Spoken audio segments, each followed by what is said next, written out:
Perkenalkan, nama saya Win Andriani dengan NIM 201081055. Di sini saya mahasiswi Prodi Diploma 3 Kebidanan tingkat 1 Poltekkes Kemenkes Pontianak. Keberadaan seorang bidan sangat diperlukan oleh kita semua, terutama di Indonesia. Karena peran yang diemban oleh seorang bidan itu bertujuan untuk mensejahterakan ibu dan janinnya. Terlepas dari itu semua, karena seorang bidan memiliki fungsi dan peran. Di sini saya akan menjelaskan apa saja peran dan fungsi seorang bidan. Peran seorang bidan dalam melaksanakan tugasnya meliputi 1. Pelaksana, 2. Pendidik, 3. Pengelola, dan 4. Peneliti. Peran pelaksana bagi seorang bidan meliputi tugas mandiri, tugas kolaborasi, dan tugas ketergantungan. Yang pertama, tugas mandiri. Seorang bidan mampu menetapkan manajemen kebidanan pada setiap asuhan kebidanan yang diberikan, memberikan pelayanan dasar pranikah pada anak remaja, memberikan asuhan klien selama hamil, persalinan, bayi baru lahir, nifas, wanita usia subur atau pelayanan keluarga berencana, beserta monopause.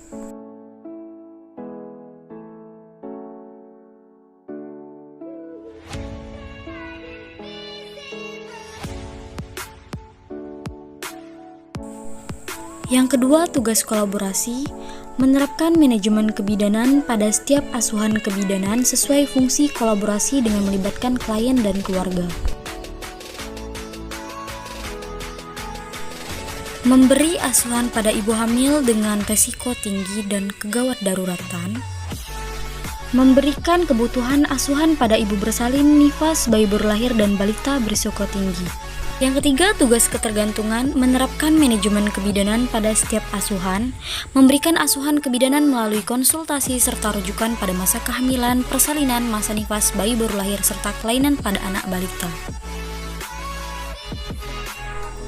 Peran pengelola, mengembangkan pelayanan dasar kesehatan di wilayah kerja, berpartisipasi dalam tim sektor melalui dukun, bayi, kader kesehatan, dan serta tenaga kesehatan lainnya.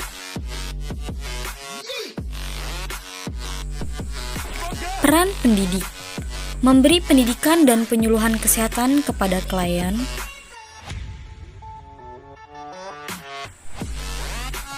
melatih dan membimbing kader. Peran peneliti, yang pertama mengidentifikasi kebutuhan investigasi, yang kedua menyusun rencana kerja pelatihan, yang ketiga melaksanakan investigasi sesuai rencana, yang keempat mengelola data hasil investigasi, yang kelima menyusun laporan hasil investigasi, dan yang terakhir memanfaatkan hasil investigasi.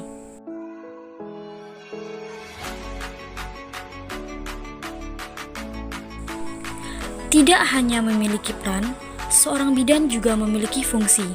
Berikut ini fungsi seorang bidan.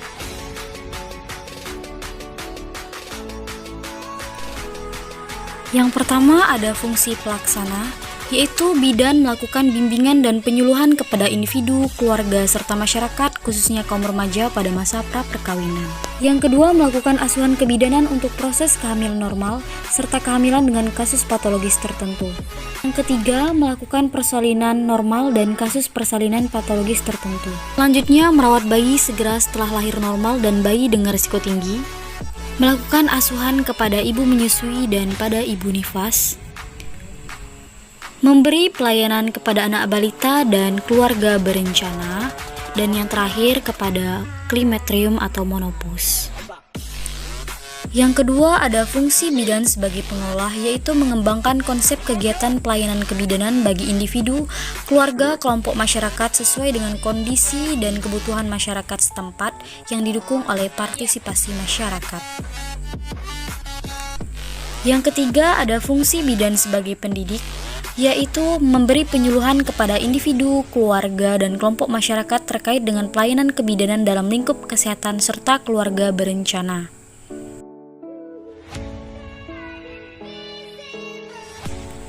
Dan yang terakhir, fungsi bidan sebagai peneliti, yaitu melakukan evaluasi, pengkajian, survei, dan penelitian yang dilakukan sendiri atau berkelompok dalam lingkup pelayanan kebidanan, melakukan penelitian kesehatan keluarga dan keluarga berencana.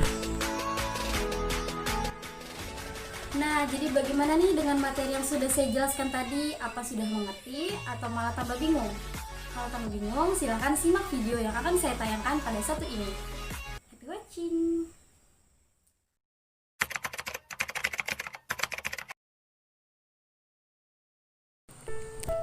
Ada seseorang yang bernama Wiwin Andriani yang kerap sekali dipanggil Bidan Wiwin oleh warga setempat.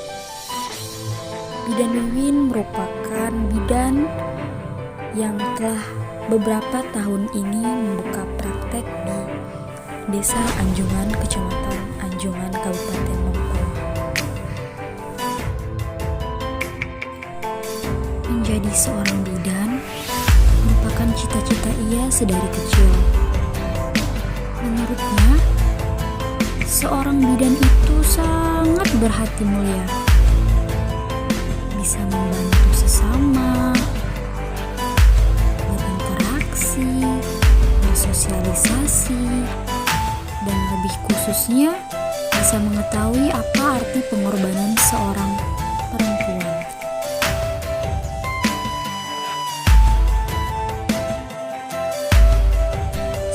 Sekarang ini, Bidan Wiwin sedang bersiap-siap untuk melakukan penyuluhan dan konsultasi gratis kepada ibu hamil.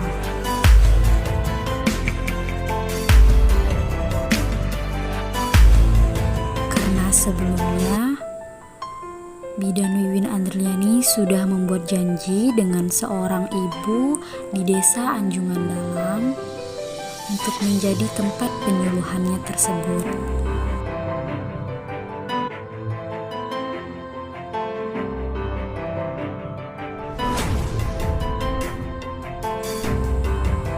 Di dalam penyuluhan ini, Bidan Wiwin memberikan tema yaitu tentang kehamilan kepada semua ibu-ibu yang hadir di penyuluhan pada hari itu. Kenapa Bidan Wiwin memilih tema kehamilan? Karena Bidan Wiwin berpikir di Desa Anjungan ini masih kental akan budaya yang mempengaruhi status kehamilan wanita.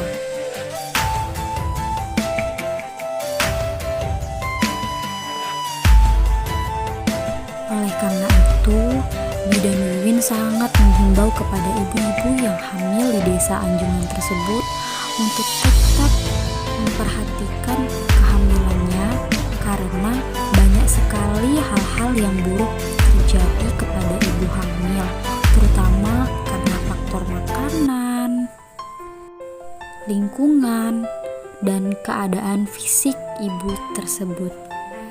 Setelah pulang dari penyuluhan, ia juga langsung membuka klinik mandirinya tersebut. Waalaikumsalam.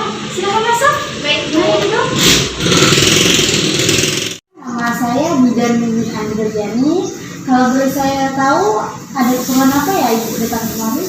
Begini Bu Bidan, saya ini baru habis melahirkan 2 hari yang lalu. Jadi saya memiliki keluhan ASI dan jahitan saya Bu Bidan. Oh, begitu. Ini berarti datang ke sini yang sering ya Bu? ASI saya itu kurang saat menyusui bayi saya. Jadi saya kadang kasihan dan dia nanti kelaparan, saya nggak memiliki banyak air ASI. Begitu ya Bu?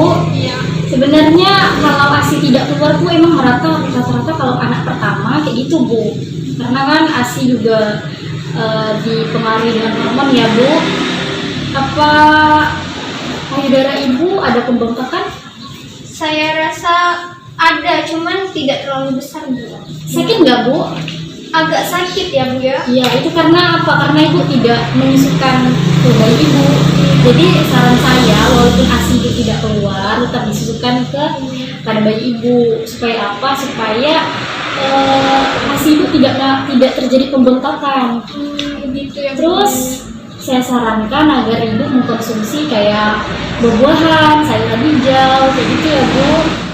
Jadi ASI tidak keluar tadi itu Bu juga dipengaruhi dengan kayak stres, kayak gitu pikiran. Ya mungkin tadi Ibu tuh kurang tidur kan, tidak teratur kan Bu.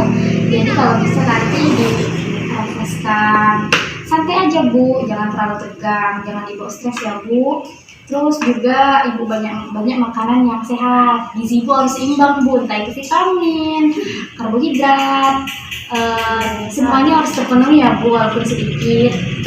Jadi apalagi Bu keluhan Ibu? Jadi tadi itu Bu, saya tuh mau kencing, mau buang air besar tuh terasa perih masih Bu di jahitan saya. Jadi itu gimana ya Bu ya? Takutnya infeksi Bu. Ya Bu, jadi tadi Ibu bilang jahitan belum kering ya kan? Ada yang masih terasa perih. Itu aja kok Bu, bagi ibu-ibu yang baru selesai melahirkan, yang terdapat jahitan. Nah saya mau tanya, Ibu selama ini mengkonsumsi ikan enggak? Jadi ini Bu Bidan, ibu saya itu menyarankan saya untuk tidak memakan ikan dulu. Katanya tuh nanti air asinya juga ikut amis, jadi kasihan nanti sama bayinya. Oh begitu. Iya Bu, jadi saya tidak mau konsumsi ikan dulu saat ini. Ibu, itu mitos ya Bu. Jadi ada yang bilang kalau ikan itu membuat nasi amis, itu mitos Bu. Karena ikan kan mengandung protein Bu. Kan selama ini Ibu masih ada jahitan ya Bu. Iya masih. Belum kering, masih basah kan. Jadi sebaiknya Ibu mengkonsumsi ikan yang mengandung protein, apalagi ikan sungai Bu. Contoh kayak ikan gabus, supaya jahitan Ibu cepat mengering. Gitu ya Bu. Nah yang namanya kayak amis atau apa itu mitos Bu. Oh iya. Banyak makan yang berprotein lebih bagus Bu. Apa Ibu sudah mengerti Bu? Iya terima kasih ya Bu Bidan ya.